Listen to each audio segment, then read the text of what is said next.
Hello and welcome to the first Inside Track of 2011. Way back in time, the SEAT car company was set up by the Spanish government in conjunction with Fiat in order to provide a factory that would give jobs to Spanish people. It made old model Fiats under the SEAT name, and it made them pretty badly too. The powertrains weren't great. They were generally very clackety, very smelly diesels, very smoky diesels too, and the gear shifts and things like that were pretty poor, pretty rubbery, and really they weren't nice cars to drive. Volkswagen eventually took over the whole company. It's now a wholly owned subsidiary of the Volkswagen Group, and over the years the German company has really pulled its Spanish subsidiary up by the bootstraps. So we have today cars like the SEAT Leon.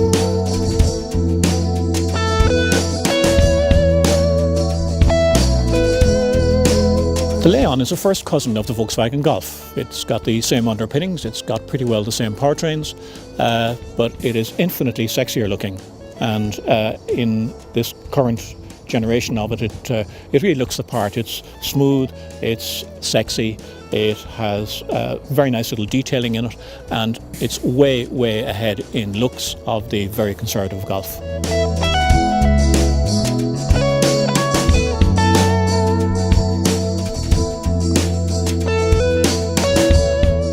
A nice, simply designed back, but it's sleek looking, it's good looking, it's very coherent, it looks well, and it's a car that you'll certainly distinguish as you drive behind it as a SEAT and not anything else. And just in case you were unsure, the usual SEAT logo fixed into the hatch opener like that.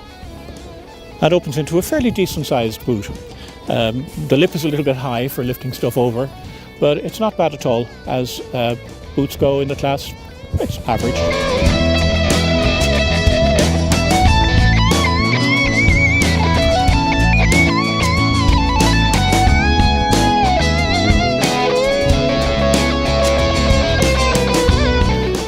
To give a cleaner style in the overall shape of things, SEAT used the old Alfa Romeo 156, the trick of incorporating their door handle for the rear doors in the window area, so it's semi-concealed.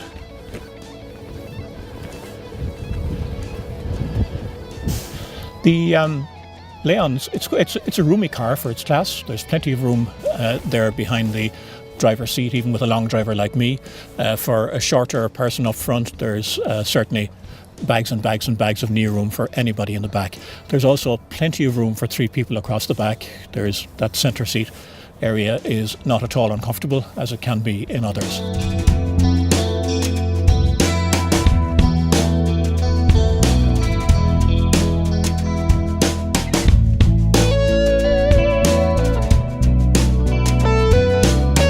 Powertrains in the Leon are pretty myriad now. There's lots of them in both petrol and diesel, and you can get them all the way from a 105 horsepower petrol to a whopping 265 horsepower in the Cupra version, which is the equivalent of the Volkswagen Golf GTI.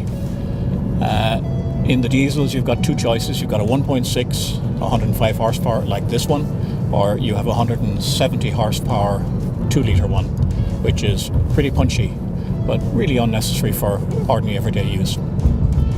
This 1.6 diesel that we have in this current car is relatively new to the SEAT brand, although it's become quite familiar over the last year or more in quite a number of cars in the Volkswagen Group, including Audis, Skodas, and of course Volkswagens themselves. It's probably right up there at the best in class in this diesel area. In the Leon, it's nicely subdued, it's quiet, it's refined, it is a very nice drive. It's economical, it's very, very economical. In terms of CO2 emissions, we're right down there at about 109 grams per kilometre, which is very, very low. It makes it an A-band car, so your road tax at the moment is very, very low. And of course that also has implications for the actual price of the car. Now, to buy a diesel in a Leon you can start off at around the 20,000 odd mark, or about 20,400. But that's really for the outgoing 1.9 ordinary 90 horsepower diesel, which really it's a lost leader. Spend an extra 1,500 euros or so and get into the 1.6 like this one, and you have a vastly superior car, both in power terms and also very significantly much more so in economy.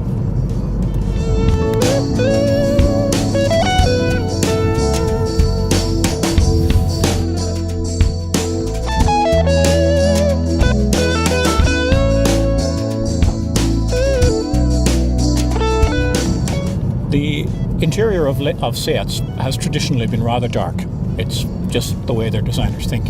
But in this case, we have, on the dashboard, we have a silvery aluminium look that certainly brightens things up a little bit. And of course, the headlining is light grey in this case. So it's not as dark a car as it might be. And some of that silvery trim is also on the around the instruments. So it's quite a comfortable feeling car inside. I certainly like the whole interior finish. It's very good. It's to a high quality, and I like the instruments particularly because they're very clear. White graphics on a black background are done very well. The graphics are strong enough. Sometimes they're not strong enough in other cars. They're strong enough to be seen without having to look too hard at what the car is doing.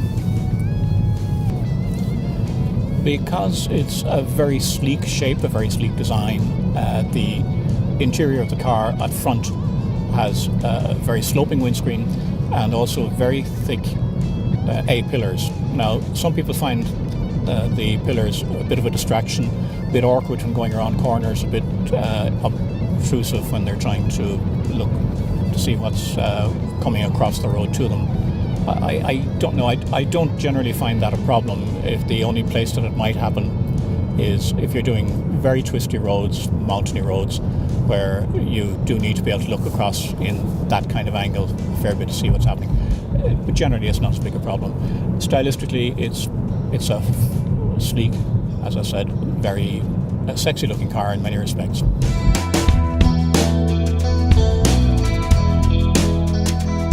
It's obviously no secret that I like this car. In the very competitive compact family hatch business, it's one that should be considered. And I think in the Irish market, not enough people have. Anybody who does buy it won't be disappointed. They'll have a car with pretty good powertrains, a good-looking car, and a car that's going to be reliable and will last for as long as they need it. Seat is effectively on notice within the group, the Volkswagen Group, that they do need to start coming into profit. They haven't been profitable for a number of years.